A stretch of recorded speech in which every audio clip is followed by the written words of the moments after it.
আমরা বিশেষভাবে সৌভাগ্য এবং সম্মানিত যে বাংলাদেশের 3 বারের নির্বাচিত প্রধানমন্ত্রী বীর মুক্তিযোদ্ধা শহীদ রাষ্ট্রপতি জিয়াউর রহমানের স্ত্রী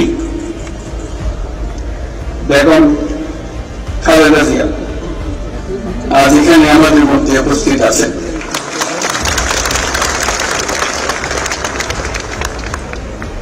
এক যুগ ধরে তিনি এই মহাসম্মানে অংশগ্রহণ করার সুযোগ পান নাই, আজকে সুযোগ পেয়েছেন। আমরা সবাই আনন্দিত এবং গর্বিত যে আমরা এই সুযোগ দিতে পেরেছি আপনাকে।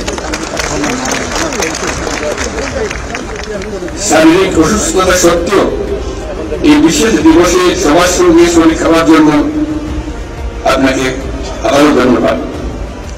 আমরা তার আশু রোগমুক্তি কামনা করছি এবং এই অনুষ্ঠানে বিশেষভাবে স্বাগত জানাচ্ছি।